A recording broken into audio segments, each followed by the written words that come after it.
રસી આવી રહી છે। રાજકોટ એરપોર્ટ પર પણ કોવિશિલ્ડ રસીના 77,000 ડોઝ આપવામાં આવશે। ત્યાંથી સૌરાષ્ટ્ર બાદ ફાળવવામાં આવશે।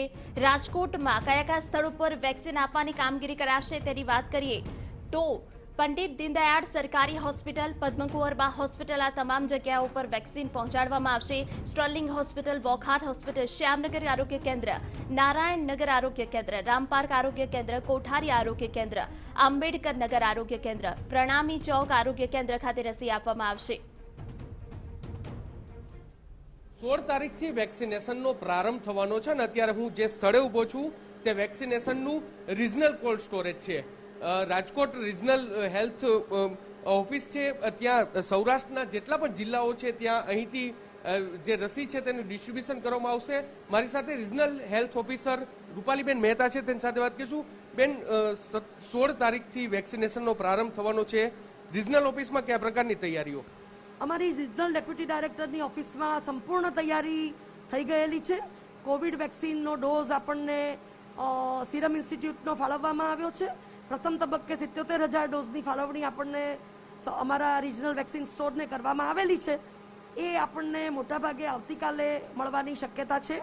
એનો ડિટેલ ઈમેલ સિરમ ઇન્સ્ટિટ્યૂટ તરફથી આજે આવે એ પછી આપણને ડિટેલ્સ ખબર પડે, પરંતુ આવતીકાલે આવવાની પૂરેપૂરી શક્યતા અત્યારે રહી છે અને એને રિસીવ કરવા માટે અમારા વેક્સિન સ્ટોરમાં પૂરેપૂરી તૈયારી છે। અમારો ઓલરેડી વેક્સિન સ્ટોર છે એ 20 લાખથી ઉપર ડોઝ કોઈ પણ વેક્સિનના સ્ટોર કરી શકે એટલી ક્ષમતા ધરાવે છે, એટલે એ કોઈ પ્રશ્ન નથી।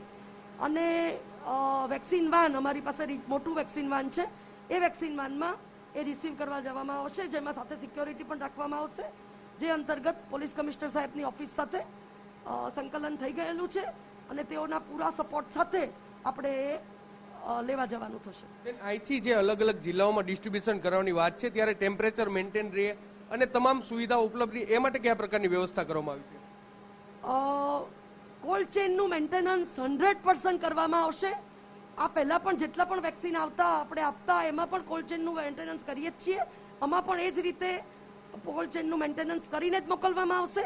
દરેક જિલ્લા અને કોર્પોરેશન પાસે વેક્સિન વાન છે, એ લોકો એ વેક્સિન વાન લઈને જ આવશે, સિક્યોરિટી સાથે લઈને આવશે અને અહીંયાથી ડિસ્ટ્રીબ્યુશન જે રીતે ગુજરાત સરકારમાંથી આદેશ આવશે તે રીતે જેમના ભાગે જેટલું હશે એ રીતે ડિસ્ટ્રીબ્યુટ કરી દેવામાં આવશે। પ્રાથમિક દ્રષ્ટિએ કઈ રીતે રસીકરણ પ્રક્રિયા હાથ ધરવામાં આવશે? પ્રાથમિક રીતે ગવર્મેન્ટ ઓફ ઇન્ડિયામાંથી અને ગવર્મેન્ટ ઓફ ગુજરાતમાંથી 16મી તારીખે જે લોન્ચિંગ છે વેક્સિનેશનનું, એને માટે નક્કી કરવામાં આવેલા વેન્યુઝ ઉપર 16મી તારીખે અમે ચાલુ કરીશું અને એમાં PM સાહેબ લોન્ચ કરવાના છે અને જે પણ જગ્યાએ PM સાહેબ ડ્યુઅલ કોમ્યુનિકેશન કરશે તે જગ્યાએ માંથી એક, ગુજરાતની 2 છે એમાંથી એક આપણી રાજકોટની PDU હોસ્પિટલ રાજકોટમાં કરવાના છે।